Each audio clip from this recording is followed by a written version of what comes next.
আসলে আমরা গত কয়েকদিন যাবতীয় খবর পাচ্ছি যে আসলে নির্বাচনের আগে আগে যারা থ্রেট হয়ে উঠছে আওয়ামী লীগের বিরুদ্ধে, যারা আসলে থ্রেট, তাদেরকে গুলিবিদ্ধ করা হবে, তাদেরকে মেরে ফেলা হবে, এরকম কিছু তথ্য রাজনীতিবিদদের কাছে বিভিন্ন গোয়েন্দা সংস্থা থেকে তথ্য দিচ্ছে।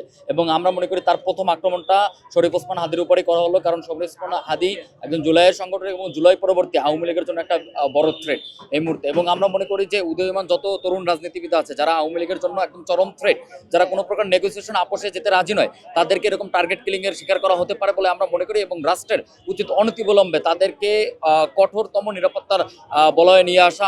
আমরা আরো ছাত্র উপদেষ্টা পদত্যাগ করছে, তাদের ব্যাপারেও আমরা সন্দিহান, তাদের ব্যাপারে আমরা আশঙ্কায় আছি যে তাদের উপরে এরকম আক্রমণ হতে পারে। এক্সট্রিম মশার কয়েল প্ল্যান্ট ফাইবার দিয়ে তৈরি, তাই সহজে ভাঙে না, সুগন্ধিযুক্ত ও নিরবিচ্ছিন্নভাবে জ্বলে। ডেঙ্গু, চিকুনগুনিয়া বাহি সহ যে কোনো মশার বিরুদ্ধে দেয় এক্সট্রিম সুরক্ষা। এই মুহূর্তে শরীফ ওসমান হাদি ভাই, তাকে এখন অপারেশন থিয়েটারে নিয়ে যাওয়া হবে। আপনারা জানেন যে আসলে তার খুবই মারাত্মক জখম, তার জীবন নিয়ে এই মুহূর্তে আসলে সংকট। তার চোয়ালের এখানে গুলি লাগছে, প্রচুর রক্তক্ষরণ হয়েছে, বি নেগেটিভ রক্তের প্রয়োজন।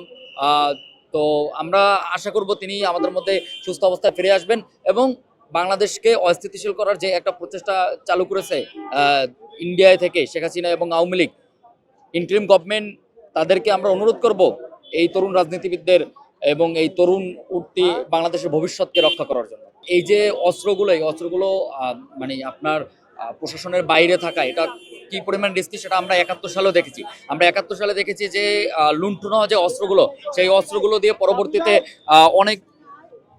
পরবর্তীতে দেখা গেছে যে অনেক অনেক খুন এবং অনেক অনেক হত্যা সংঘটিত করা হয়েছে।